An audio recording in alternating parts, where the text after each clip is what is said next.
नमस्कार। ट्रैवलर सत्यम कीर्ति ब्लॉग्स में आपका बहुत बहुत स्वागत है। न्यू दिल्ली टू बागडोगरा का प्लेन हमने पकड़ा।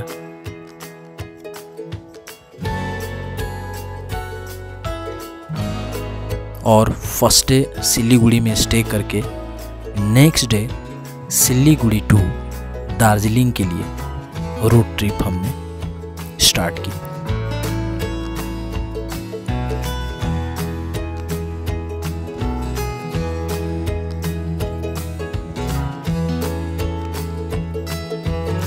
सिलीगुड़ी से महज 10 किलोमीटर आगे बढ़ने के साथ ही हमें खूबसूरत सा व्यू मिलना शुरू हो गया। ठंडी ठंडी हवाएं और बादलों को चूमती हुई ये पर्वतें, काफ़ी खूबसूरत नज़ारा, बहुत ही शानदार लग रहा था। और ये इस रोड ट्रिप का पहला व्यू था जब मैंने पहली बार इतने नज़दीक से पहाड़ को देखा। बादलों को पहाड़ के साथ बातें करते देखना बहुत ही अच्छा लग रहा था। आज समझ में आया कि बादल और पहाड़ के बीच में भी एक खूबसूरत सा रिश्ता होता है। चूँकि इस सफ़र को मैं मॉनसून में कर रहा था, तो ज्यों-ज्यों हम दार्जिलिंग के नज़दीक जा रहे थे, बरसात हमें मिलने लगी। और ये ऐसी बरसात थी जो लगातार हमें पूरे रास्ते मिला। शुरुआत इसकी हो चुकी है, न ज़्यादा तेज़ न ज़्यादा कम, कहीं बरसात होना कहीं बरसात छूट जाना। और यही दार्जिलिंग के मौसम का मिजाज है मॉनसून में। इसलिए तो कहा जाता है क्वींस ऑफ हिल्स, पहाड़ों की रानी दार्जिलिंग।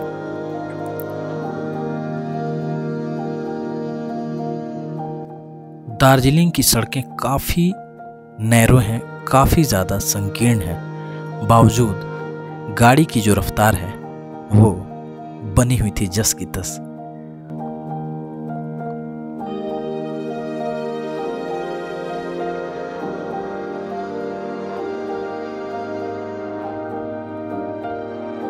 ज़मीन से बादल हमेशा ऊपर की ओर दिखता है और हवाई जहाज़ से बादल या तो सामने दिखता है या नीचे दिखता है। लेकिन अच्छी बात यह है कि दार्जिलिंग में भी आपको बादल एकदम आँखों के सामने में दिखता है और आपके गाड़ी के खिड़की से भी वो बादल होके निकलता है। आपको एहसास होता है कि आप बादलों के बीच से होके गुजर रहे हैं। हल्की धीमी बारिश, वो कुहासे से बादल और चाय का बागान। मुबारक हो, आप दार्जिलिंग में आ चुके हैं।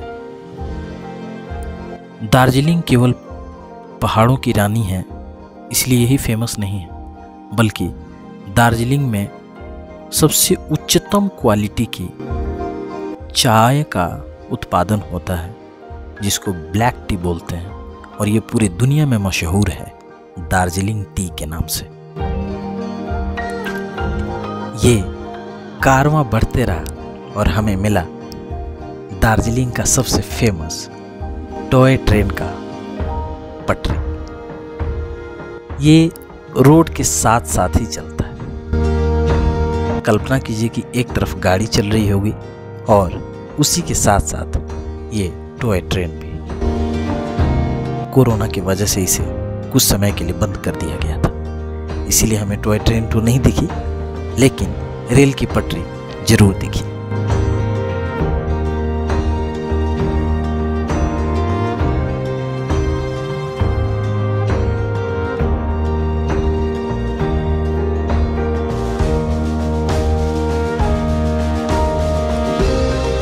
इस मॉनसून में बारिश की छटा और दार्जिलिंग की बाजार और वो चलते हुए लोग।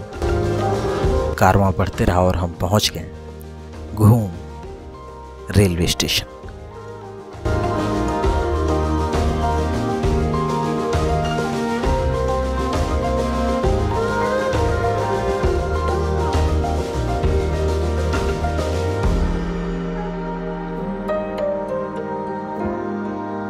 दार्जिलिंग में हमें पहले मोनेस्ट्री का दर्शन रोड पर ही हो गया। यह मोनेस्ट्री काफी ज्यादा पुराना है। ज्यों-ज्यों हम आगे बढ़ रहे थे, बारिश कभी होती, कभी बंद हो जाती, कभी तेज होती, कभी कम हो जाती, लेकिन ये बारिश ने हमारा पीछा नहीं छोड़ा और हम भी बारिश के साथ होते चले गए।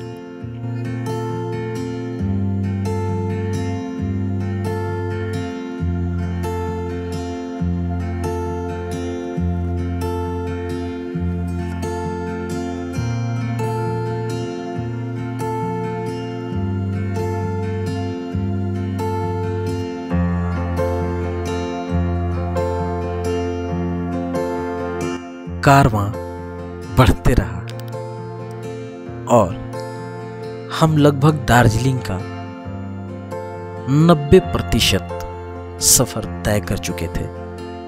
अब दार्जिलिंग पहुंचने में बहुत कम समय ही रह गया था और इसी के साथ ही हमें ये जंगल की खूबसूरती हमें देखने को मिलने लग गई।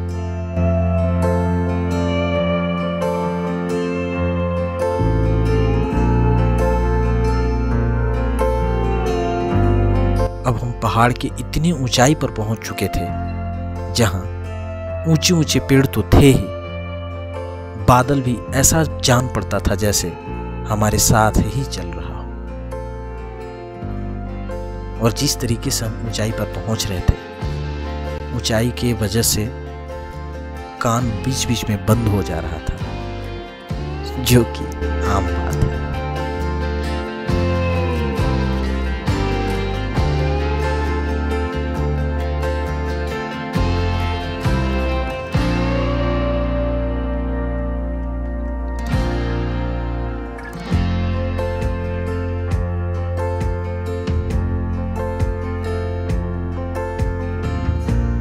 सड़क के दोनों ओर ये रंग बिरंगे मकान एक अलग ही छटा बिखेर रहे थे। इनकी खूबसूरती भी आंखों को आराम दे रही थी। ऐसा जान पड़ता था जैसे ये खूबसूरत पेंटिंग बना दिया हो किसी ने। ये ऊंचे ऊंचे लंबे लंबे पेड़, वो बादल, ये नजदीक आसमान और ये रंग बिरंगे मकान किसी खूबसूरत पेंटिंग से कम न थे।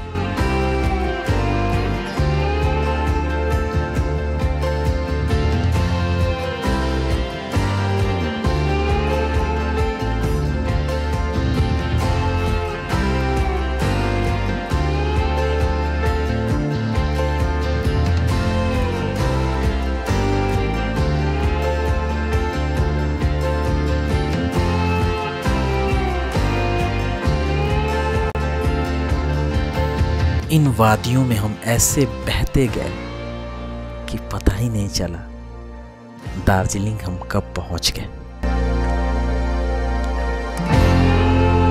इन मोनेस्ट्रीज,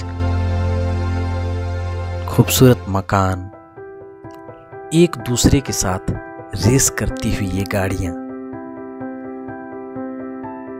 ये बिजली के खंभे और ये तार, और बीच बीच में कभी धूप का निकलना और कभी बारिश का होना। ये सफर कब बीत गया और कब हम दार्जिलिंग पहुंच गए ये पता ही नहीं चला। दार्जिलिंग हिमालयन रेलवे एक यूनेस्को विश्व धरोहर स्थल के रूप में प्रसिद्ध है और यहीं पर वो खड़ी मिली हमें टॉय ट्रेन।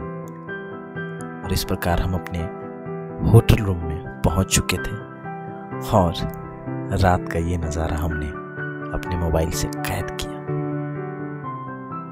इस ब्लॉग को देखने के लिए आपका बहुत बहुत धन्यवाद।